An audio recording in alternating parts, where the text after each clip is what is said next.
ان اماموں کو فالو کرنے سے مسالک پیدا ہوئے ہیں، کیا ہمیں پھر بھی ان کو فالو کرنا چاہیے یا نہیں کرنا چاہیے؟ میں یہ سمجھتا ہوں کہ ان اماموں کو جو فالو کرتے ہیں، یہ سوال آپ کو ان سے کرنا چاہیے.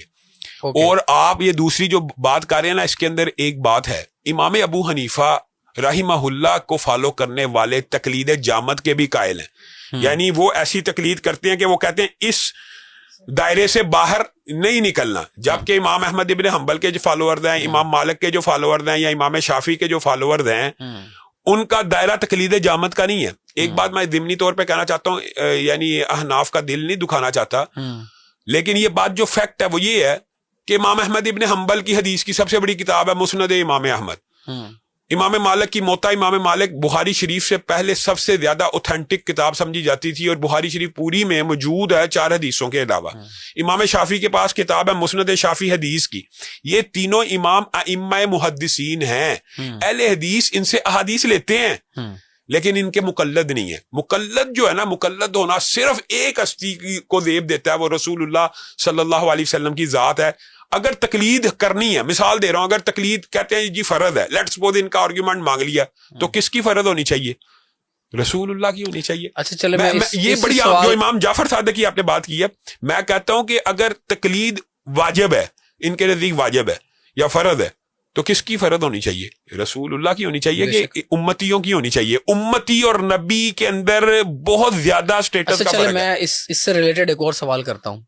دیکھیں، نبی پاک صلی اللہ علیہ وسلم کی حدیث ہے کہ قیامت کے قریب علماء کرام اپنے حلیے سے پہچانے جائیں گے. آپ میرے سامنے کوئی بھی ایک عالم دین لے آئیں، اس کی شلوار دیکھ کے اور داڑھی دیکھ کے میں بتا دوں گا اس کا مسلک کیا ہے. نہیں، بہرحال میں نے یہ حدیث نہیں سنی، واللہ اعلم. دیکھیں، اب مجھے یہ بتائیں، میں اگر کسی سے پوچھوں کہ آپ کی داڑھی کا مسلک کیا ہے، یہ غیر اخلاقی سوال ہے، جبکہ داڑھی کا مسلک ہے. دیکھیں نا، آپ کی میں بتاتا ہوں کیوں ہے. آپ کی داڑھی دیکھ کے میں بتا سکتا ہوں کہ آپ اہل حدیث ہیں. شیعہ کی داڑھی دیکھ کے میں بتا سکتا ہوں شیعہ ہے. اس کی کیا وجہ؟ انہوں نے اپنی پہچان بنائی ہوئی ہے. سب نے بنائی ہوئی ہے، آپ نے بھی بنائی ہوئی ہے. نہیں، اہل حدیث تو داڑھی کو کٹاتے ہی نہیں ہے. اہل حدیث تو داڑھی کو چھوڑتے ہیں سنت کے مطابق. تو جو آپ سمجھتے ہیں سارے حناف کٹاتے ہیں، نہیں کٹاتے. آپ کو بے شمار دیوبندی نظر آ جائیں گے جن کی داڑیاں پوری ہیں. 99.9% لوگ اپنے شکل سے پہچانے جاتے ہیں، ان کا مسلک یہ ہے.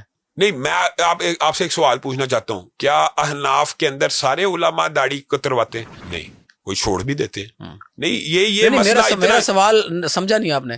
میں یہ کہہ رہا ہوں کہ میرا حلیہ بتائے کہ میں بریلوی ہوں، دیوبندی ہوں، اہل حدیث ہوں یا شیعہ ہوں. کچھ نہ کوئی بہرحال یہ نفی ہے اللہ تعالیٰ کے احکامات کی بھی اور شریعت کی بھی. یہ بات آپ کی درست ہے. اللہ تعالیٰ نے خود قرآن پاک میں جو آپ نے آیت بار بار پڑھیں، وَاعْتَصِمُوا بِحَبْلِ اللَّهِ جَمِيعًا، لیکن یہ بات کے بعد آپ نے حدیث بھی دیکھنی ہے. یہ اس کے اندر وہ نہیں ہے عیب، لیکن رسول اللہ کی پیشین گوئی بھی تو سچ ہونی ہے نا کہ 73 فرقے بننے ہیں، اور ان میں سے ایک ہی فرقہ صحیح راستے پہ ہوگا. اس میں اللہ تعالیٰ کے رسول نے کسی کا نام نہیں لیا. سارے کہتے ہیں ہم ہی ہیں. نہیں، مان علیہ و صحابی، جس کے پاس یہ ہے، جو کام اتنا کرے جو رسول اللہ نے کیا اور صحابہ نے کیا، وہ فرقہ راہ راست پہ ہے. تو میں تو یہ کہتا ہوں یہ پیرامیٹر رسول اللہ نے بنایا نا، تو سب کے ہم ہیں. تو جو رسول اللہ نے کیا، صحابہ نے کیا، دین کو جو یہاں تک محدود رکھتے ہیں وہ مان لیں. ہمارے ہاں تقلید جامد کی ایک بہت بری مثال ہے. اگر آپ سوال کریں علمی لیول کے اوپر، ایک طرف رسول اللہ کی حدیث ہے، ایک طرف امام کا قول ہے. کسی امام نے آج تک یہ کہا کہ میرے قول کو مانو، رسول اللہ کی حدیث کو چھوڑو. ہو سکتا ہے اس امام تک وہ حدیث نہیں پہنچی ہوگی، اس وقت اتنا ابلاغ نہیں ہے، کیونکہ وہ کہتا ہے جو میں کہہ رہا ہوں نا وہی قول ہے. اب بات سمجھیں. اب مثال دے رہا ہوں، یہ میں سمجھانے کے لیے کہہ رہا ہوں. اگر فقہ حنفی میں مدت رضاعت 2.5 سال ہے اور قرآن و سنت میں 2 سال ہے، اختلاف آ گیا تو کس کی طرف لوٹنا چاہیے؟ قرآن و سنت کی طرف لوٹنا چاہیے. کسی بھی مسئلے میں اگر اختلاف آ جاتا ہے، کسی بھی مسئلے میں، تو قرآن و سنت کی طرف رجوع کرنا چاہیے نا. بالآخر تو اس کو کہتے ہیں تقلید جامد سے بیداری ہونا. تقلید جامد نہیں ہونی چاہیے کہ بھائی اب امام کا قول آ گیا میں نے اسی کا ماننا ہے. رسول اللہ کا قول آ جائے تو امام کا چھوڑ دو. وہ کہتے ہیں نہیں، ہم امام کا اس لیے نہیں چھوڑیں گے، امام نے ریسرچ کیا ہے، امام نے تحقیق کیا.